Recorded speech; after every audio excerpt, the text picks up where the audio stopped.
The pilgrimage to Mecca is the longed-for goal of Muslims. At its climax, there is an impressive ritual, the 7-time circling of the Kaaba, the largest sanctuary in Islam. A small black stone is placed at one corner of this cube-shaped building. Millions of pilgrims reach out for it. They all want to touch it, and whoever succeeds in kissing it will be forgiven all of their sins. This is the teaching of a Hadith by At-Tirmidhi. And it is further reported by Ibn Abbas that the Prophet said, "The black stone came down from paradise whiter than milk. Then the sins of the sons of Adam made it black. And also, by Allah, this stone will verily appear on the last day with 2 eyes with which it sees and a tongue with which it speaks, and will bear witness and bring favor to those who have touched it with sincerity." This black stone is an enigma of Islam. No one knows exactly why it occupies this central place. Even the Caliph Umar ibn Chattab is said to have remarked that he only kissed this stone because he himself had seen Prophet Muhammad to do so. He could not find any other reason.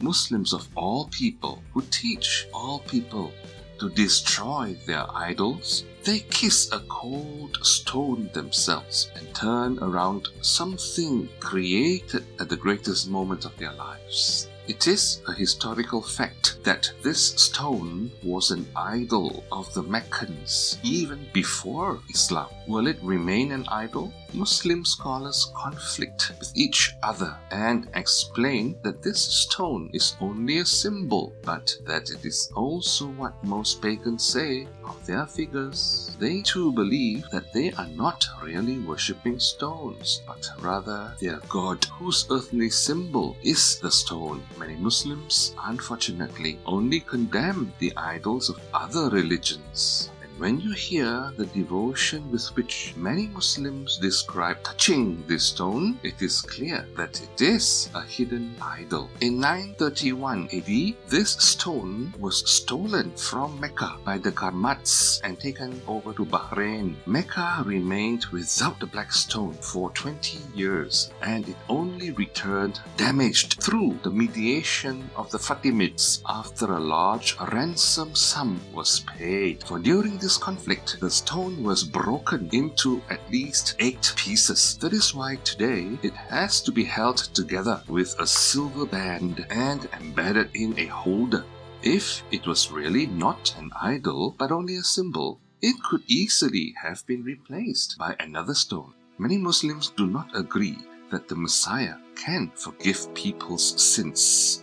Yet they believe that a stone can. But it would be more logical that a person like us, who is without sin himself, could bear the punishment for our sins. In the Bible, the Messiah is also called a stone, a cornerstone, coming to him as a living stone, rejected indeed by men, but chosen by God, and precious. The cornerstone is the first stone to be set when building a house. All other stones must then be aligned exactly according to it. Followers of Jesus align themselves with the Messiah, just as Muslims align themselves with the black stone. It defies all logic that a material stone should have come down from a spiritual paradise. However, the one who actually came down from heaven to this earth is the Messiah himself. In Islam, he is known as the Spirit of God, which makes it clear that he was not first created as a human being, but he already existed beforehand in heaven as a spirit. According to Surah chapter 19, verse 19, when the angel announced the birth of Jesus to Mary, he said that this boy would be pure. That is why not only Christians, but also Muslims believe that he was without sins, and that is the only reason why he could bear and take upon himself the sins of the people. Jesus was also broken like the black stone. He was beaten, spat upon, insulted, scourged, nailed, and pierced. He died, but God raised him up from the grave again. The stone of Mecca is said to have turned black because it is covered by the sins of men. But in contrast, Jesus really paid the price for our sins. Dear Muslim friends, trust the true cornerstone of life, Jesus Christ. He came down from heaven and went back there. He is the bridge between the heaven and the earth. Through him, the broken relationship between God and man can be restored.